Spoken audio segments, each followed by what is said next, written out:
ఈ మధ్యకాలంలో మన పేపర్లో టీవీలో చూస్తుంటే దాదాపు 800 మంది మహిళలు తమ భర్తలను చంపేశారని చెప్పి గత 6 నెలల్లో బాగా ఉంది. ఇట్లాంటి క్రైమ్ జరుగుతూ ఉంది, అన్నీ కూడా జరుగుతూ ఉన్నాయి. అందులో భాగంగా జాగ్రత్తగా ఉండమని చెప్పాడే కానీ దాంట్లో తప్పే ఉందో నాకు తెలియట్లా.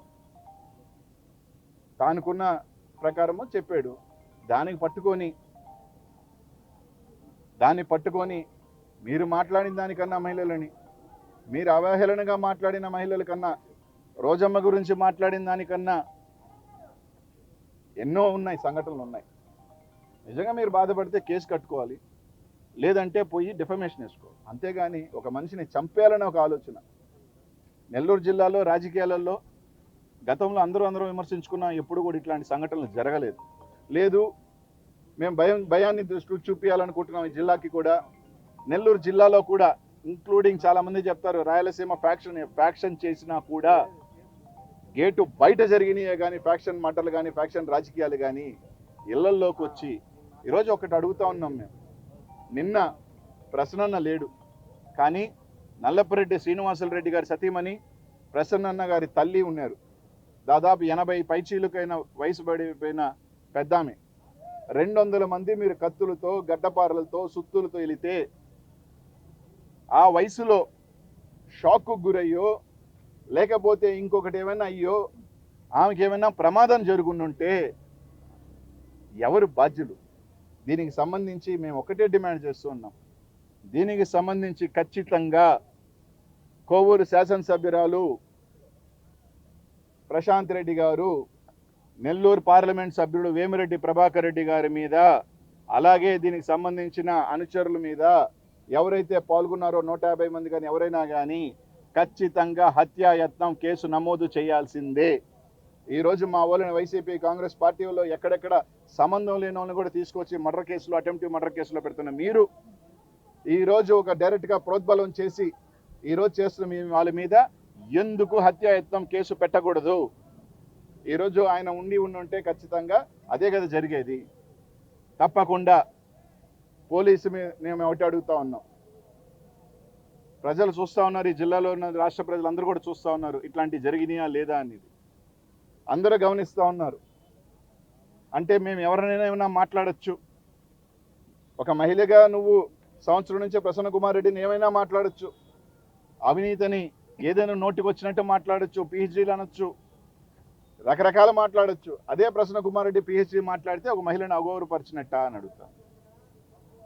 కాబట్టి ఇది ఖచ్చితంగా మేమందరం ఒకటి అడిగేది, వైఎస్ఆర్ కాంగ్రెస్ పార్టీ పక్షాన అందరం కూడా ఈరోజు ఆ కుటుంబానికి అండగా ఉంటూ తప్పకుండా దీని మీద జిల్లా ప్రజలందరూ కూడా కోరుతున్నాం. ఇట్లాంటి వాళ్ళని సేవ పేరుతో మాకు డబ్బులున్నాయి ఏమన్నా అంటే మేమేమన్నా కరువులు అడక తింటున్నారా మేము మాట్లాడితే? ఈ రాష్ట్రంలోనే అత్యధిక ధనికుడు అని చెప్పి మీ రాజకీయ నాయకులలో మీ పేర్లు ఉన్నాయి. ఏమన్నామంటే ఆయన జైలుకు పోతాడు, వాడు గీడు అంటే ఒక మహిళ ఒక ఎమ్మెల్యేలని మంత్రులను పట్టుకొని, మాజీ మంత్రులను పట్టుకొని వాడు వీడు అంటే అది గౌరవమా? మేమే ఆమెని ఎక్కడా తప్పు మాట్లాడలేదే. ప్రశాంతి గారు అన్నాం, ప్రశాంత్ అమ్మ అన్నాం. వాడు వీడు అని మాట్లాడచ్చా? వాడు జైలుకి వెళ్తాడు, వీడు జైలుకి వెళ్తాడు. ఎవరు జైలుకి వెళ్తాలో కారణం ఎవరు కూడా, ఇది ఒక చక్రం. ఈరోజు మీరున్నారు, రేపు మేము ఉంటాం. ఈరోజు మీరున్నప్పుడు మీరు ఈ విధంగా దాడి చేసినారు. ఇది మాకు చేత అవుదా రేపు వస్తే? లేదా ఇప్పుడు చేయాలనుకుంటే మేము చేయలేమా? 100 కేసులు అవుతాయేమో, 100 కేసులు అవుతాయేమో, లేదో 30 రోజులు జైల్లో పెడతారేమో. పెడుతున్నారుగా. ఇప్పుడు మా జిల్లాధ్యక్షుడు 60 రోజులు పెట్టారు, ఇంకా 45 రోజులు పెడతారు. అంతకన్నా ఏముంది? తెగిస్తే అందరూ తెగిస్తారు. కానీ దయచేసి ఇట్లాంటి సంస్కృతి జిల్లాకి కరెక్ట్ కాదు. పోలీసును కూడా అదే కలిసాం. హత్యాయత్నం కేసు నమోదు చేయాల్సిందే ప్రభాకర్ రెడ్డి గారి మీద, ప్రశాంత్ రెడ్డి గారి మీద. తప్పు ఎవరైనా చట్టానికి అతీతులు కాదు. డబ్బు ఉన్నోడికి ఒకటి, అధికారం ఉన్నోళ్ళకి ఒకటి ఏం కాదు, ఎవరైనా ఒకటే. ఇది ఖచ్చితంగా ఆయన చంపాలని వచ్చిన పథకమే. ప్రసన్న కుమార్ రెడ్డి గారిని అంతం చేయాలనుకున్న పథకమే. లేకపోతే 200 మంది ఆ టైంలో ఎందుకు వచ్చారు? భగవంతుడు ఉన్నాడు. వైఎస్ఆర్ కాంగ్రెస్ పార్టీకి, జిల్లా ప్రజలకి సేవ చేసేదానికి ఆ భగవంతుడి ఆశీస్సులు ప్రసన్న కుమార్ రెడ్డికి ఉన్నాయి కాబట్టే ఈరోజు వైఎస్ఆర్ కాంగ్రెస్ కోవూరులో ఉన్న నియోజకవర్గ కార్యకర్తలు కానీ అందరూ కూడా వాళ్ళ ఆశీస్సులు ఉన్నాయి కాబట్టే, భగవంతుడి ఆశీస్సులు ఉన్నాయి కాబట్టే ప్రసన్న కుమార్ రెడ్డి గారు ఆ టైంకి లేకపోవడం జరిగింది. అప్పుడే బయటికి వెళ్ళటం జరిగింది. లేకపోయినంటే ఏం జరుగునేదో ఈ జిల్లా ప్రజలు కూడా ఊహించుకోవాల్సింది. ఎందుకంటే ఆ వీడియోలు చూసిన తర్వాత అందరికీ తెలుస్తాయని చెప్పి తెలియజేస్తాం. సార్ ఈరోజు ప్రశాంత్ రెడ్డి గారు మాట్లాడుతూ ఏదైతే కార్యకర్తలను నియంత్రించగలిగాం, అభిమానులు నియంత్రించలేకపోయాము. ఈ రోజు జరిగినటువంటి ఘటన మేము కూడా దాని పట్ల చింతిస్తున్నాము. అయితే ఈ రకంగా వ్యాఖ్యానించడం పట్ల ఖచ్చితంగా ప్రసన్న కుమార్ని అరెస్ట్ చేయాలంటూ కూడా ఇప్పుడే డిమాండ్ చేసిపోయి దీని పట్ల ప్రసన్న కుమార్ రెడ్డి గారని ఒక లోకే కేసు పెడతారా ఏమన్నది పక్కన పెడదాం.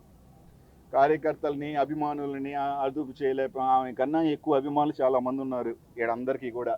ఆమె డబ్బులు ఇస్తే వచ్చే అభిమానులు, డబ్బులు ఇవ్వకుండా స్వచ్ఛందంగా వాళ్ళ కోసం ఏమైనా చేసేదానికి అభిమానులు చాలామంది ఉన్నారు రాజకీయాలలో.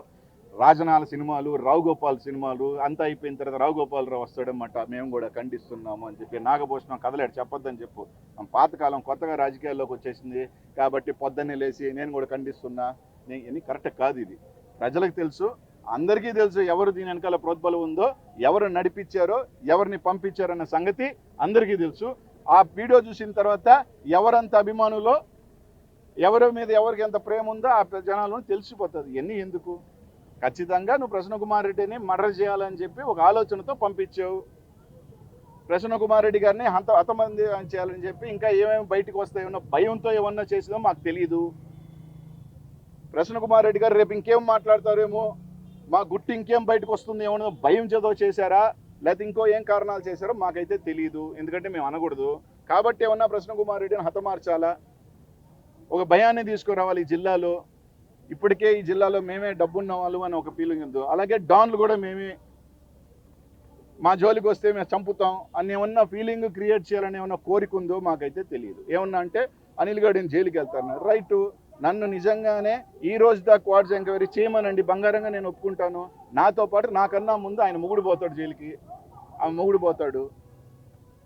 కాబట్టి మాట్లాడేటప్పుడు చేసేసిన తర్వాత ఇవన్నీ నాగభూషణ కథలు, రాజనాల కథలు ఇవన్నీ వద్దు.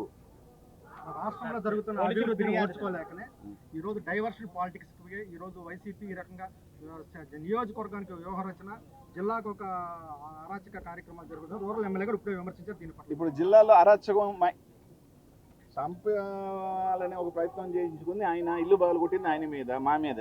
మేమేం అరాచకం చేసాం? అభివృద్ధి. ఆయన ఏం అభివృద్ధి చేశారు కోవూరులో? ఆయన తీసుకొచ్చిన రోడ్లు, వాళ్ళ నాయకులు లేరంటున్నారు కదా, వాళ్ళ కన్వీనర్లు అందరూ ఉన్నారు. దీని తర్వాత చూపిస్తాం అన్ని కూడా నీట్ గా జూమ్ చేసి. ఎంతమంది కన్వీనర్లు వచ్చారు? ప్రజెంట్ కన్వీనర్ ఉన్నాడు, మాజీ కన్వీనర్ ఉన్నాడు, గోపిరెడ్డి ఉన్నాడు, సాయి గారు ఉన్నారు, ఎంతమంది ఉన్నారు చూడండి. ఇప్పుడు ఉదయం లేసి ఏం చెప్పింది, నాకే తెలియదు, దిగ్భ్రాంతి చెందుతున్నాను, మా వాళ్ళు చేసిన కూడా చాలా తప్పు. అనుచిత వ్యాఖ్యలు చేయడము, వాళ్ళు మీ పట్ల అది కాదండి, అనుచిత ఏం చేశాం? తోసింది కూడా ఆడవాళ్ళు అంటున్నారు కదా, మగవాళ్ళు చేసేటువంటి విజువల్స్ చూడండి, తగలబెడుతున్నారే. ప్రసన్న కుమార్ రెడ్డి అనుచిత వ్యాఖ్యలు ఏం చేశాడని చెప్తున్నారు మీరు?